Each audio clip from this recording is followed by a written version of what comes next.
Nous sommes en 1963. L'attaque de la résidence du président togolais à Lomé a commencé le soir, à 23 h.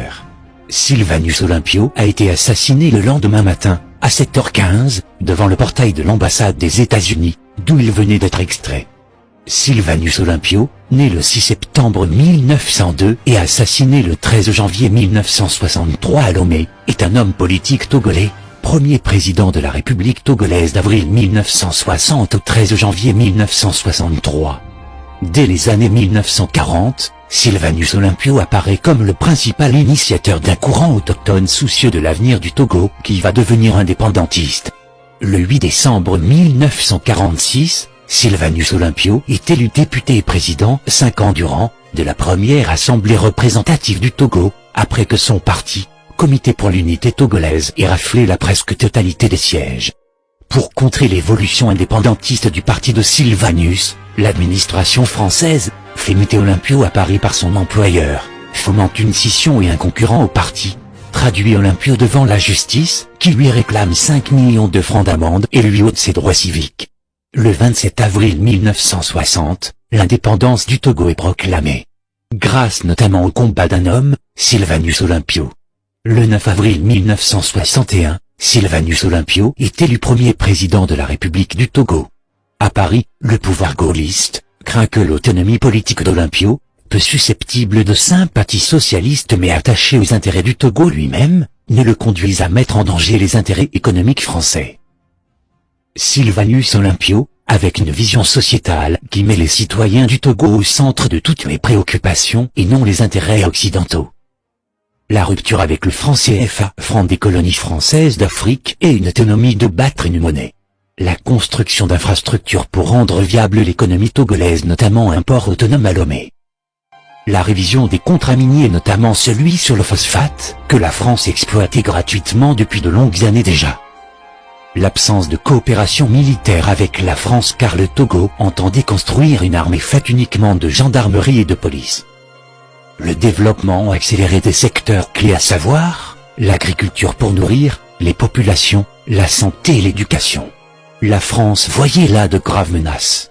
Après son opposition à la construction d'un port maritime, à Lomé sous le prétexte que les Dahomey à côté en avaient un en construction, la France voyait un danger encore plus grand qu'elle devrait juguler. Sylvanus Olympio voulait rompre avec le franc CFA et battre sa propre monnaie. À cet effet, il avait donc préparé avec la Banque de France un accord de rupture qui devait être signé le 15 janvier 1963. La menace se fit plus précise, lorsqu'après échec de toutes les tentatives françaises de le dissuader allant des propositions les plus mirobolantes à la menace de mort, Sylvanus Olympio lança un appel d'offres d'émission qui fut remporté par l'Angleterre, qui émettrait une nouvelle monnaie qui serait garantie par l'Allemagne. La France, voyant que rien n'arrêtait les indépendantistes du Togo, a décidé de mettre fin à la vie de l'homme qui pilotait la machine. Car si le Togo réalisait son projet monétaire, la toile de la zone franc, que la France avait patiemment tissée autour de ses proies africaines aura cédé, et les proies pas totalement mortes se seraient libérées.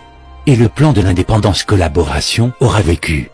La France va se servir des seconds couteaux démobilisés en Algérie pour abattre Sylvanus Olympio. Le scénario est simple, la France va pousser ses soldats coloniaux, des tirailleurs sénégalais qui avaient combattu contre leur propre continent, pour que vive le pouvoir colonial allait demander leur intégration dans l'armée nationale du Togo indépendant. La France était convaincue que Sylvanus Olympio, qui fut aux antipodes de ces tirailleurs et qui n'entendait pas voir une armée de militaires, s'opposera à cette demande. Et ce fut le cas. Le prétexte fut ainsi tout trouvé.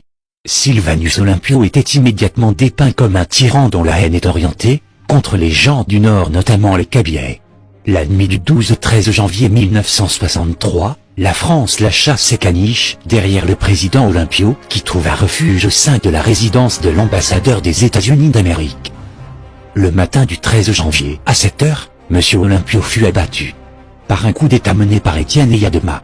Eyadema Gnassingbé revendiqua publiquement l'assassinat, mais Eyadema dira plus tard que ce n'était pas lui qui avait tiré sur le président, laissant croire à l'œuvre d'une main française directe. Est-ce qu'il faut juste vouloir créer sa propre monnaie, avoir des ambitions de développer son pays, peut nous coûter la vie?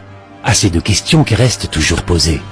Pour finir, disons que le meilleur hommage que nous puissions rendre à tous ces martyrs africains, c'est tout en tirant tous les enseignements de leurs œuvres, de perpétuer leur combat pour l'avènement d'une Afrique totalement libérée, reconstruite et définitivement protégée contre toute agression coloniale.